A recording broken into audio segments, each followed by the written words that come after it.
你把镜头移到这里，然后一直放大。我要回家，求求你！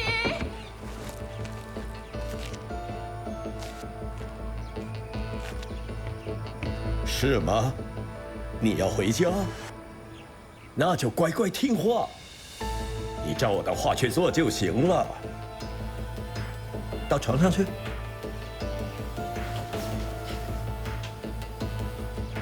要好好表现，那我们就可以早点回家啊。摄影机准备好，准备 ，Action！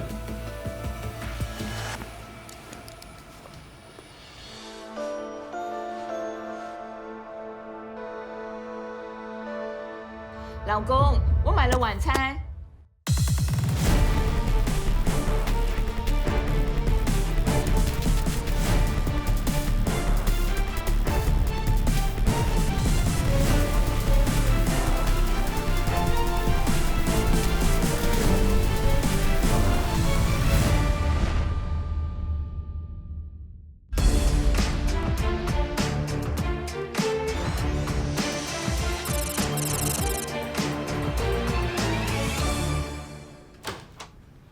早上好。早。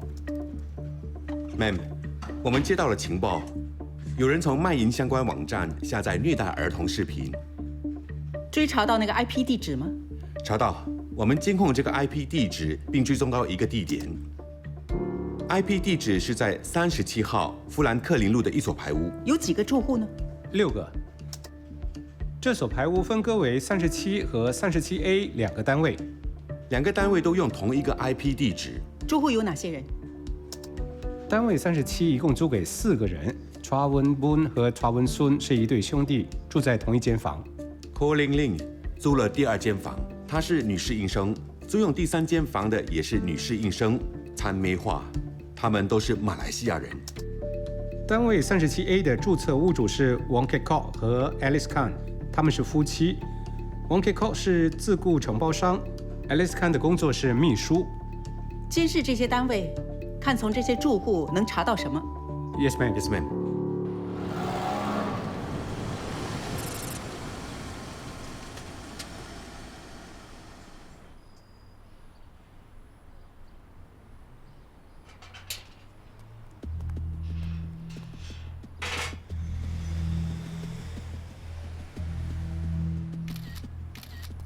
Imran, Alice Khan 刚离开住家。Roger， 你看到她的丈夫了吗？没看到 ，Wong Kek Kok 根本没有离开家里。我们将继续监视。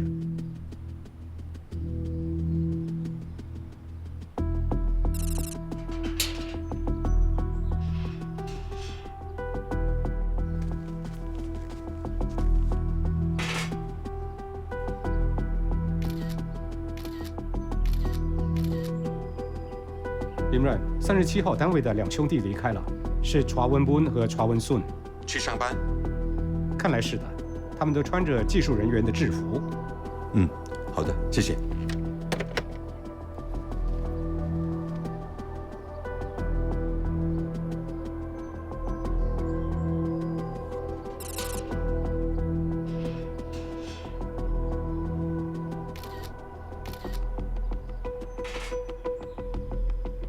Colin Ling 和达梅花刚刚离开，他们正走向附近的巴士站。知道了。有没有看到 Wong Kek Kok 出现？没看到。我们看到37和37A 的住户都离开了房子，但没看到 Wong Kek Kok。他会不会在国外？不，我在系统里查过了，他并没有出国。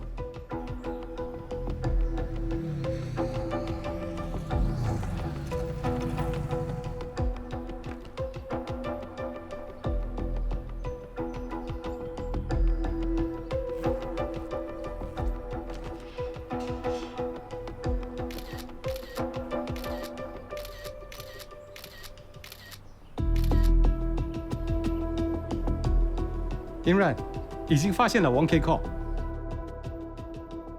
在系统中都查不到这些人。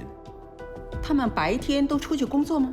他们都是早上离开家里，晚上才回来。除了 Wong Kek Kok， 我们只看到他离开住家1次，那次是到大门口领取外卖。Imran， 这 IP 地址的活动时间是几点？任何时间都有。甚至是在下午时段吗？是的，这意味着 Wong Kek-ko 很有可能就是嫌犯。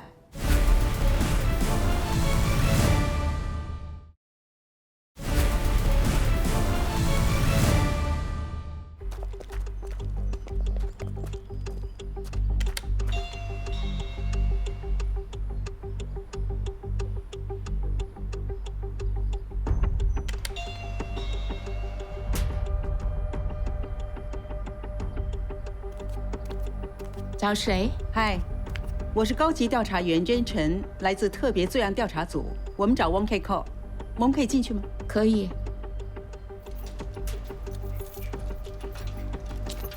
哎，什么事？先生，我是高级调查员真晨，来自特别罪案调查组。你是不是 Wong Kek-ko？ 是的。我们可以进来吗？为什么？我们在调查一起刑事案，想要问你一些问题。要问什么问题？我犯了什么罪？我说了，我们这儿在调查一起刑事案件，我们想问你一些问题，请你配合，让我们进去。干嘛要让你进来？我又没有做错事。Mr. Wong， 你不开门让我们进去，那就是在妨碍司法公正，这是属于刑事罪行。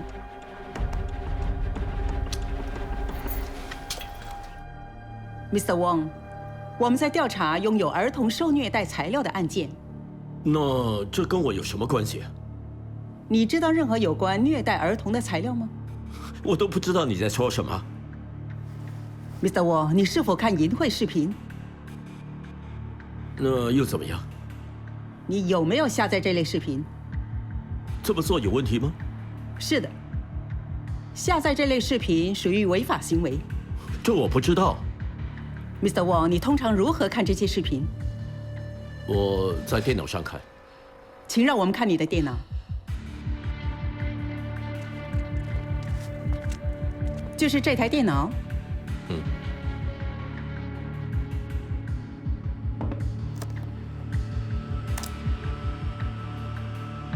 Ma'am，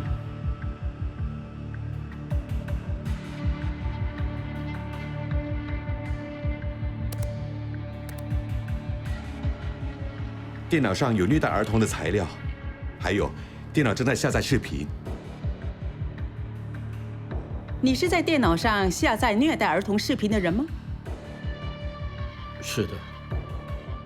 Wong Kek-ko， 你因为拥有虐待儿童材料而被捕，铐上。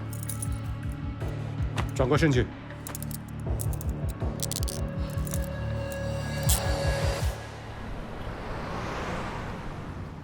在你的电脑和家里的24个硬盘上发现了虐待儿童的材料，这些电子设备都是你的吗？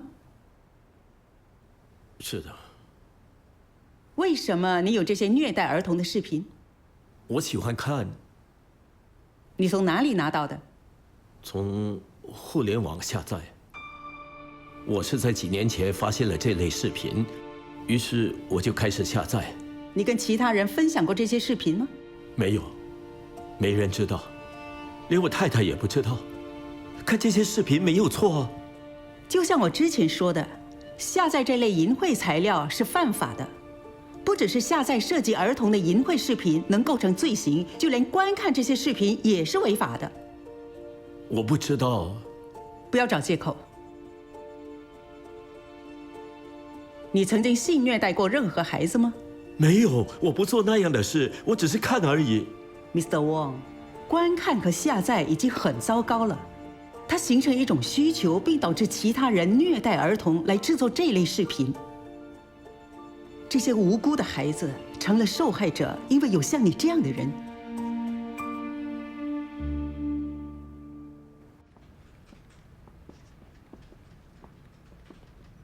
Ma'am， 刘恩在网络守护者办公室处理从 Kek-ko 家里收到的媒体存储设备。很好，你用数据库筛选出疑似淫秽视频。是的，正给文档建立索引。好，我们去找李奥，走吧。Ma'am，嘿，Wong Kek-ko 招认了一切，他说不知道自己的行为是犯法的。这就是为什么教育公众显得很重要，所以我们必须执法。对。希望执法行动能减少这类儿童受剥削的现象。记得将案件中新的虐待儿童材料上载到国际刑警组织的国际儿童性剥削数据库，以协助司法管辖区的调查员识别和营救受害者。Yes, ma'am。好。ma'am。有什么事情吗？是的，我们的系统检测到一些新的虐待儿童材料，我让你看一下。数据库将这个校徽标记为真实的，它不是道具。这意味着女孩可能是这所学校的受害者。将这犯罪现场信息发给国际刑警组织，他们也许能协助营救视频中的受害者。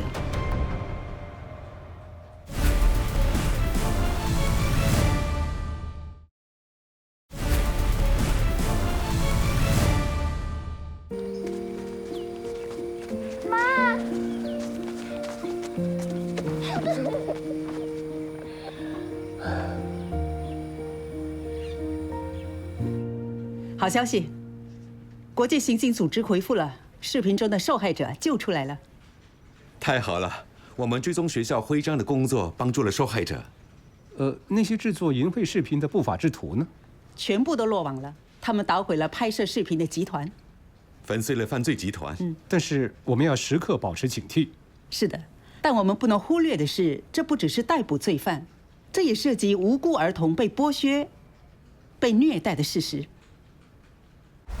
在你刚才看到的扮演案件中，被告下载了超过46000份虐待儿童材料的电子文件。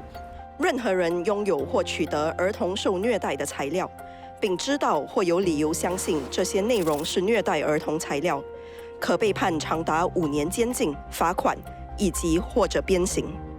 在全球方面，警方还为国际刑警组织的国际儿童性剥削数据库做出贡献。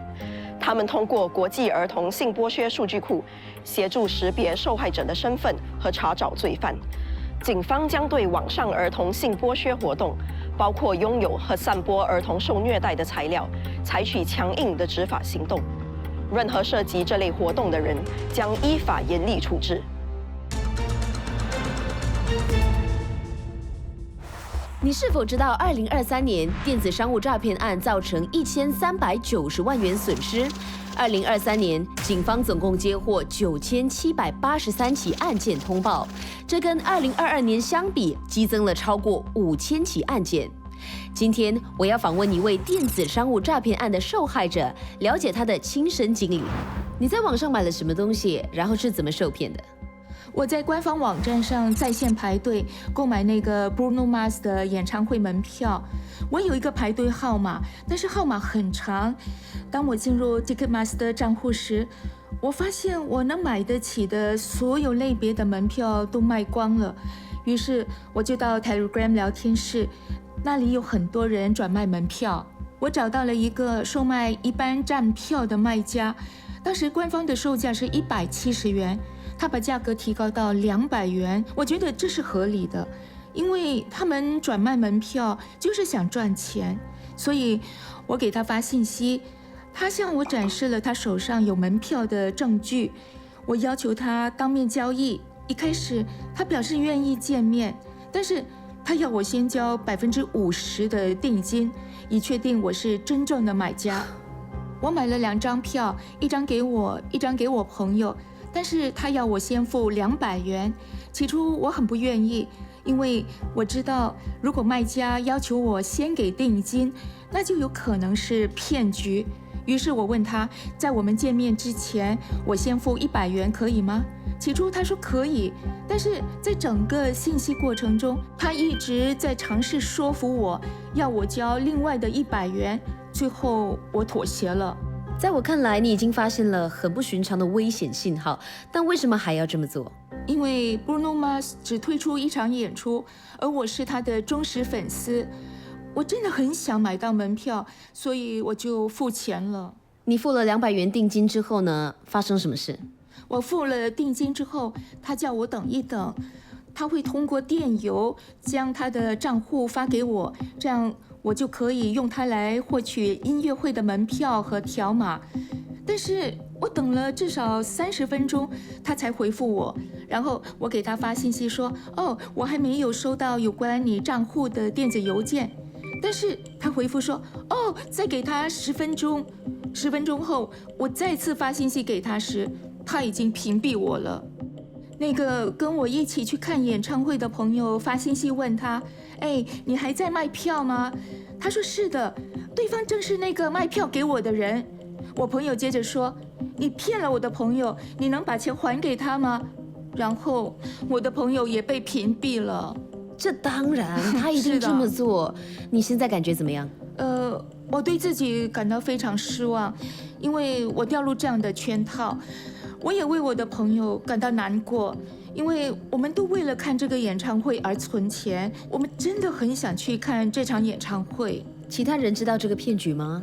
我向警方报案之后，就告诉了我妈妈。你妈妈有什么反应？她对我感到很生气，因为对你生气？她对我和骗子感到生气，她认为我应该会警惕，不应该掉入这样的圈套。这当然，谁愿意被骗呢？对吗？我们都不想这种事发生。那么未来你还会去 Telegram 购买演唱会门票吗？除非万不得已，否则我不会再到 Telegram 买票。那对于那些想购买演唱会门票却又无法通过官方渠道购票的人，你有什么建议呢？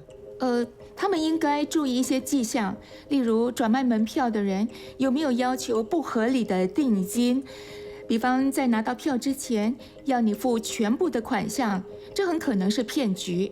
另一方面，最好跟卖家见面，面对面的进行交易，要确保有人在你身边，这样才有证据证明你们进行了交易。同时还要询问他的电话号码，万一他跑了，至少你有证据可以向警方举报他。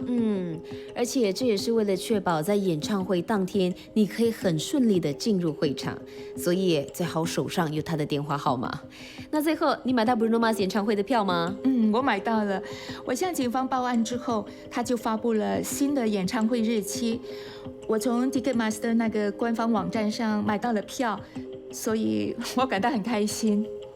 很感谢你分享了宝贵的经验，你是一个很积极的女孩，我很欣赏这一点。好好享受 Bruno Mars 的演唱会 ，Be just the way you are， OK？ 谢谢。人们很容易掉入电子商务骗局，只要你在网上购物，就有可能成为这类骗子的目标。但你只需3个简单步骤就能保护自己。ACT 添加、查证、通报。A 添加 Scam Shield 应用可以免受诈骗电话和短信的侵害，它将阻挡所有骗子的已知号码。因此，如果骗子通过电话跟你联系 ，Scam Shield 会自动检测并拦截它。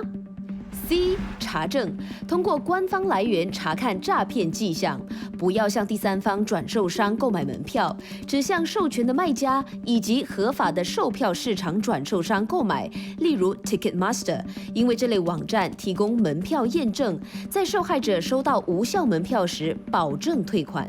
在可能的情况下，安排跟卖家见面，并且一定要在收到门票之后才付款。T通报，向当局、家人和朋友通报有关诈骗信息，向社交媒体网站举报欺诈性广告。